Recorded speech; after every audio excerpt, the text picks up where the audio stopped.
Today I'm going to be making rose water, except it isn't actually rose water. You can add this to baths, or you could use it as a facial mist, or if you weren't afraid of the toxins, you could probably also use it to put in cookies and things.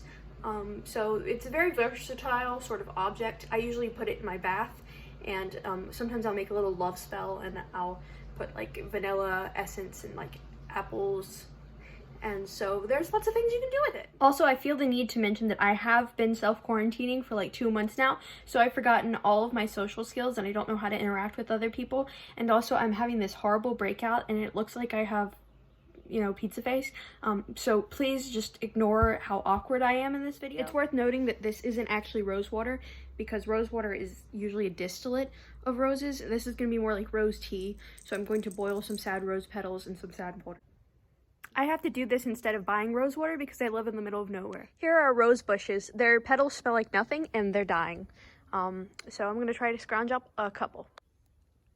I'm going to put the petals in my basket so that I can carry them easier.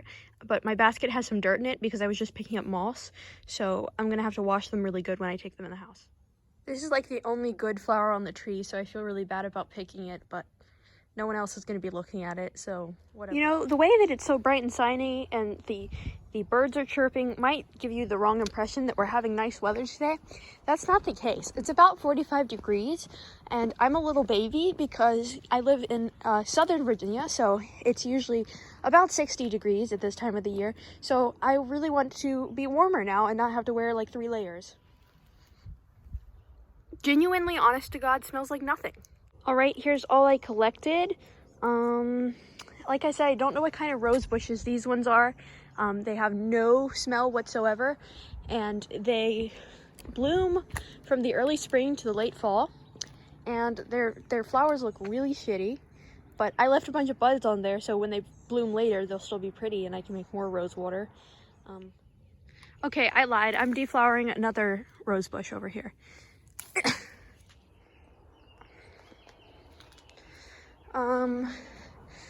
This is the hardest part of the process. You have to get in without your mom asking you where you've been. Okay, we're back in the sad kitchen.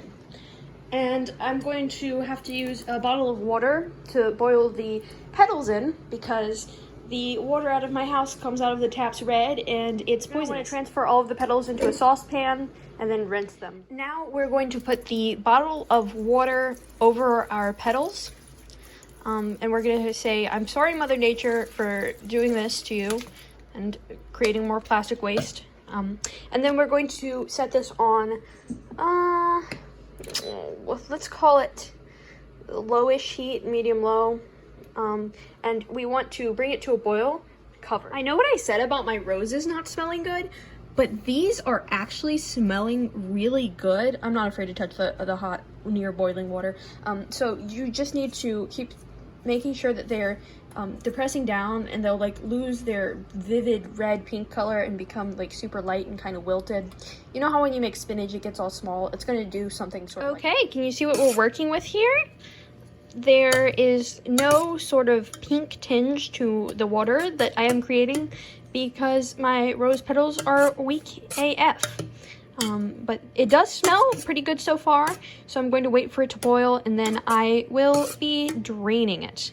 But you can see that they're losing their color. Now that you have brought it to a boil, you're going to want to turn it off. And as you can see, we have transferred a light pink color to the water. And you should just put the lid back on and leave it for about 30 minutes, no heat, to cool down for a while and also to infuse better. I couldn't wait the full 30 minutes because I'm impatient. You're going to want to get a big glass. I'm using this one here. And you're going to want to get a strainer. I found this one in an abandoned house, so maybe I'll find another one that would work. Never mind, that is my only option. So I'm going to put that there and then I'm going to pour the rose water through it. Okay, as you can see, it actually ended up being a really beautiful sort of pink color. And then you want to press the rest out of the last of the leaves. I made way too much rose water, so if anyone wants to come to my house and have some, you can. This little Oh, this little doomajiggy is called an atomizer. I got mine at Dollar General. So I'm gonna clean it and sanitize it, and then I'm going to transfer the rose water in there. Now you're going to want to take some high alcohol content spirits. Most kinds of vodka work. I'm using Everclear, which is 75.5% alcohol by volume. You could use whatever you want. Isopropyl alcohol probably isn't good. And one thing, you're going to want to leave the alcohol out if you have dry skin, because it will dry your skin out. But my skin is extremely oily. If you don't want to put the alcohol in, you're going to have to keep your rose water in the refrigerator, and it will probably only last about a week. I'm going to use a little funnel to pour the rose water in. Oh, okay, I'm going to do this off camera because it's too embarrassing for me to do it on camera. And you're done. Beautiful. You can use this on your face and your hair, and you should watch it because it'll definitely keep 30 days, but you definitely don't want it to start molding. If it starts going cloudy, stop using it.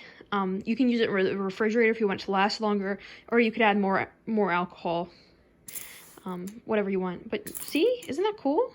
Isn't the bottle nice?